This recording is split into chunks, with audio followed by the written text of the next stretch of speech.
بسم اللہ والصلاۃ والسلام علی رسول اللہ وعلی آلہ واصحابہ اجمعین۔ محترم سامعین و ناظرین، آج کی ویڈیو اس اعتبار سے خاص ہے کہ ہمارے اہل سنت و جماعت المعروف بریلویوں میں یہ دیکھا گیا ہے کہ چند لوگ روافض کی طرف مائل ہو جاتے ہیں، چند لوگ خوارج کی طرف مائل ہو جاتے ہیں۔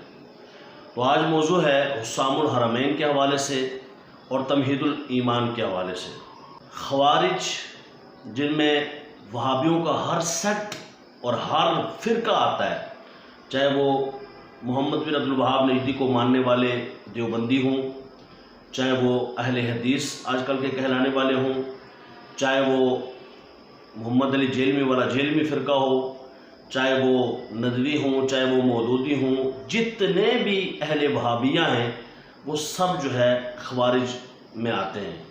ان خارجیوں سے دوستی کرنا، ان خارجیوں کے ساتھ میل جول رکھنا، چاہے وہ کسی بھی اعتبار سے ہو، کتنا خطرناک ہے اس کو آپ خود ہی جانچیں گے اور سمجھیں گے۔ دیکھیں، اعلیٰ حضرت امام محمد رضا خان فاضل بریلوی رحمۃ اللہ تعالیٰ علیہ ہمارے لیے بہت معنی رکھتے ہیں۔ الحمدللہ اہل سنت کی جان ہے، اہل سنت کی شان ہے اور اہل سنت کا عظیم نشان ہے۔ 14ویں صدی کے مجدد ہیں آپ نے دیابنا کو بہت سمجھایا کہ یہ تمہاری عبارتیں کفریہ ہیں، گستاخانہ ہیں، لیکن ان گستاخانہ عبارتوں پر انہوں نے بالکل توجہ نہیں کی۔ خود اعلیٰ حضرت لکھتے ہیں بھائی 6 سال کتنے سال جو ہے ان کو کہتے رہے، لیکن کئیوں کو تو 19 سال گزر گئے، لیکن انہوں نے توجہ نہیں دی۔ ہمارے وہ بھائی، ہمارے وہ سنی حضرات جو ان کے ساتھ میل جول رکھتے ہیں، جو ان کے ساتھ تعلقات قائم کرتے ہیں، جو ان کو عزت دیتے ہیں، جو ان کو رسپیکٹ دیتے ہیں، ان سے یہ گزارشات ہیں کہ خدا را خوارج کو کبھی بھی عزت نہیں دی جا سکتی، جو رسول اللہ کو نہ ہو وہ تمہارا نہیں ہو سکتا۔ دیکھیے، اعلیٰ حضرت فاضل بریلوی رحمۃ اللہ تعالیٰ علیہ، یہ کتاب میرے ہاتھ میں ہے، تمہید الایمان مع حاشیہ ایمان کی پہچان۔ یہ پڑھنے سے تعلق رکھتی ہے، ہر ایک سنی کو چاہیے کہ وہ اسے لے کر کے پڑھے اور ان بد عقیدہ لوگوں کے عقائد جو خود انہوں نے اپنی کتابوں میں شائع کیے کچھ اس طرح سے ہیں۔ براہین قاطعہ ایک کتاب ہے دیوبندیوں کی، اس میں لکھا ہے کہ اللہ عز و جل جھوٹ بول سکتا ہے۔ اسی طرح تحذیر الناس ایک کتاب ہے مولانا قاسم ننوتوی کی، اس میں لکھا ہوا ہے کہ حضور علیہ الصلوۃ والسلام کے بعد بھی کوئی نبی آ جائے تو کوئی فرق نہیں پڑتا، حضور علیہ الصلوۃ والسلام کے بعد بھی نبی آ سکتا ہے۔ اسی طرح براہین قاطعہ میں لکھا حضور صلی اللہ علیہ وسلم کا علم کم ہے اور شیطان کا علم حضور سے زیادہ ہے، استغفر اللہ۔ اسی طرح حفظ الایمان جو اشرف علی تھانوی کی کتاب ہے، اس میں لکھا ہوا ہے حضور علیہ الصلوۃ والسلام کا علم چوپایوں کی طرح ہے، بچوں اور پاگلوں کی طرح ہے، استغفر اللہ العظیم۔ اب کہتے ہیں ان عقائد کا برا ہونا تو ہر کسی کو معلوم ہی ہے۔ جب یہ عقائد عوام نے سنے تو علماء کرام سے ان کے بارے میں فتویٰ پوچھا۔ علماء اہل سنت نے ان عقائد کا جواب دیا اور بد عقیدہ لوگوں سے توبہ کا مطالبہ کیا، لیکن یہ توبہ کرنے پر راضی نہ ہوئے، بلکہ اپنی بد عقیدگی کو چھپانے کے لیے ان عقائد کی ایسی تشریح کرنے لگے جو عقل و شریعت کے بالکل خلاف تھی۔ کئی سال یہی حالت رہی، کتنی ہی مرتبہ ان بد عقیدہ لوگوں کو مناظرے کے لیے دعوت دی گئی، لیکن یہ ہمیشہ بھاگ جاتے۔ آخر کار مجدد عظیم امام اہل سنت شاہ احمد رضا خان فاضل بریلوی رحمۃ اللہ تعالیٰ علیہ نے انہیں ان کی کفریہ عبارتوں کی وجہ سے کافر قرار دیا، اور آپ رضی اللہ تعالیٰ عنہ کے اس فتوے کی تصدیق عرب و عجم کے سینکڑوں علماء نے بھی کی۔ دیکھیے حسام الحرمین، الصوارم الہندیہ وغیرہ، یہ میں اس لیے بیان کر رہا ہوں تاکہ یہ ہمارے بھائی جو ان سے تھوڑا زیادہ محبت کا رشتہ رکھتے ہیں ان کے لیے ہے۔ یاد رکھو، جو تمہارے رسول کا نہیں، جو تمہارے نبی کا نہیں، جو تمہارے آقا کا نہیں، جو تمہارے محبوب کا نہیں، خدا کی قسم وہ تمہارا بھی نہیں ہو سکتا، اور اگر تمہارا ہو تو تم پھر ہمارے نہیں ہو سکتے۔ دیکھو، اعلیٰ حضرت فاضل بریلوی رحمۃ اللہ تعالیٰ علیہ آپ فرماتے ہیں کہ ان لوگوں کے ساتھ دوستی رکھنا قرآن کی روح سے جائز نہیں ہے۔ وَمَن يَتَوَلَّهُم مِّنكُمْ فَإِنَّهُ مِنْهُمْ، جو ان سے دوستی رکھے گا پھر وہ انہی میں سے قرار دیا جائے گا، پھر وہ سنی نہیں کہلائے گا۔ آپ فرماتے ہیں بھائیو، عالم کی عزت تو اس بنا پر تھی، کئی لوگ ہمیں یہ کہتے ہیں جی وہ عالم تو ہے نا، اس نے داڑھی تو رکھی ہوئی ہے نا، اس نے یہ علم حاصل کیا، وہ علم حاصل کیا، وغیرہ وغیرہ، آخر وہ مولوی صاحب ہے، آخر وہ دینی مائنڈ کے ہیں، آخر ہم دینی لوگ سارے اکٹھے ہو جائیں۔ دیکھو، आला हज़रत फरमाते हैं भाइयों, आलिम की इज़्ज़त तो इस बिना पर थी कि वो नबी का वारिस है। नबी का वारिस वो जो हिदायत पर हो, और जब गुमराही पर है तो नबी का वारिस हुआ या शैतान का। उस वक्त उसकी ताज़ीम नबी की ताज़ीम होती, अब इसकी ताज़ीम शैतान की ताज़ीम होगी। अब जो इन बदबख्तों की, देवना की और अहले वहाबिया की तारीफ़ करे, वो शैतान की तारीफ़ करता है और ताज़ीम करता है।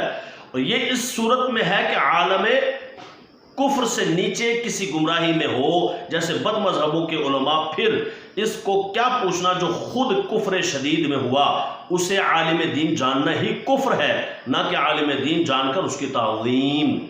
भाइयों, इल्म उस वक्त नफ़ा देता है कि दीन के साथ हो, वरना पंडित या पादरी क्या अपने यहाँ के आलिम नहीं, यानी अपने दीन के तो वो भी आलिम है, जानने वाले हैं। इब्लीस कितना बड़ा आलिम था, फिर क्या कोई मुसलमान उसकी ताज़ीम करेगा? उसे तो मुअल्लिमुल मलकूत कहते हैं, यानी फरिश्तों को इल्म सिखाता था। जब से इसने मोहम्मद रसूलुल्लाह की ताज़ीम से मुंह मोड़ा, हुजूर पुरनूर सल्लल्लाहु अलैहि वसल्लम का नूर के पेशानी आदम में रखा गया, उसे सजदा न किया, उस वक़्त से लानत अबदी का तोक उसके गले में पड़ा। देखो, जब से उसके शागिर्दान रशीद उसके साथ क्या बर्ताव करते हैं, हमेशा उस पर लानत करते हैं। यानी फरिश्ते जो उसके शागिर्द थे और वो बड़े नेक थे, लेकिन उसके साथ क्या बर्ताव करते हैं, लानत का तोक उसके गले में डालते हैं और लानत भेजते हैं। हर रमज़ान में महीना भर उसे जंजीरों में जकड़ते हैं, क़यामत के दिन खींच कर जहन्नुम में धकेलेंगे। यहाँ से इल्म का जवाब भी वाज़ेह हो गया और उस्ताजी का भी।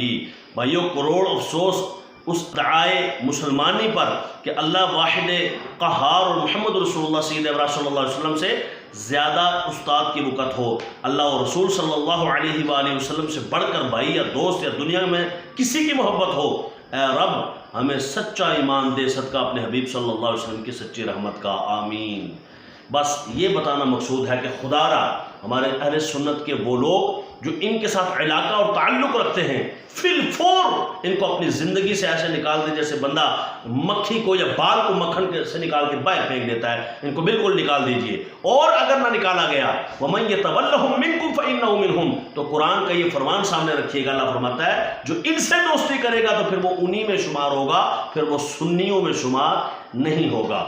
लिहाजा इनसे दोस्ती नहीं करनी, इनसे बिल्कुल छोड़ दें। और ये गुस्ताख हैं, गुस्ताखाना इबारतें इनकी किताबों में मौजूद हैं और जगह जगह इन्होंने गुस्ताख, जो अल्लाह को कहते हैं कि अल्लाह झूठ बोल सकता है, वो खुद कितने झूठे होंगे। जो नबी की नबूवत पर टाका डालते हैं, जैसे कासिम नथवी ने डाला कि हुज़ूर अलैहिस्सलाम के बाद में नया नबी आ सकता है, वो उन ख़त्म नबूवत के डाकू, वो कितने बड़े आपके और मेरे मामले में डाकाजनी करते होंगे और हमारे ईमान पर उनकी नज़रें होंगी। अपना ईमान बचाइए। लिहाजा ये गुस्ताखियाँ जो दयाबना की हैं, ये गुस्ताखियाँ जो अहले वहाबिया की हैं, ये तो इसको मानते हैं, ये तो कहते हैं बिल्कुल हमने लिखी हैं, हमारे बड़ों ने लिखी हैं और ये ठीक है। इस पर वो गलत तावीलें भी करते हैं, कहते हैं अल्लाह झूठ बोल सकता है। हमारा मानना ये है कि अल्लाह ताला झूठ बोलता तो नहीं है, बोल सकता है। मतलब अगर हम ये कहें कि कोई काम वो नहीं कर सकता तो हम कैसे कहें? अल्लाह तो हर काम कर सकता है। इन्नल्लाह अला कुल्ली शैइन कदीर, हर चीज़ पर कादिर है, हर चीज़ में झूठ भी आता है, लिहाजा वो झूठ भी बोल सकता है। हमने कब कहा कि बोलता है, बोल सकता है? तो फिर हम ये कहते हैं कि ऐसा भी नहीं कह सकते कि अल्लाह झूठ बोल सकता है। क्यों? इसलिए कि ये ऐब है और ऐब की निस्बत अल्लाह की तरफ करना ये भी ऐब है और कुफ्र है। क्या तुम ये कह सकते हो नऊज़ुबिल्लाह, इस झूठ की जगह ये लगा सकते हो कि अल्लाह ताला झूठ बोल सकता है की जगह अल्लाह ताला ज़िना, ये कह सकते हो? तो कहोगे नहीं नहीं, क्यों? तो हर चीज़ पर कादिर है ना, कहो ना, क्यों नहीं कह सकते? कादिर इसलिए क्योंकि ये ऐब है, बुराई है। तो जैसे ज़िना का लफ्ज़ ये ऐब और बुराई है, गलत बात है, बिल्कुल उसी तरह झूठ का लफ्ज़ भी ऐब है, बुराई है और अल्लाह की तरफ मनसूब करना ये जुर्म है, कुफ्र है, बददीनी है और बदअकीदगी है। और अल्हम्दुलिल्लाह हम अहले सुन्नत व जमाअत वो हैं जो अल्लाह के महबूब सल्लल्लाहु अलैहि वसल्लम से प्यार करते हैं, हुजूर के सहाबा से प्यार करते हैं, हुजूर के अहले बैत से प्यार करते हैं और औलिया अल्लाह से प्यार करते हैं। हमारे दामन में अल्हम्दुलिल्लाह अल्लाह की मोहब्बत भी है और रसूल की मोहब्बत भी है। अहले सुन्नत का है बेड़ा पार, अस्हाबे हुजूर नज्म है और नाव है इतरत रसूलुल्लाह की।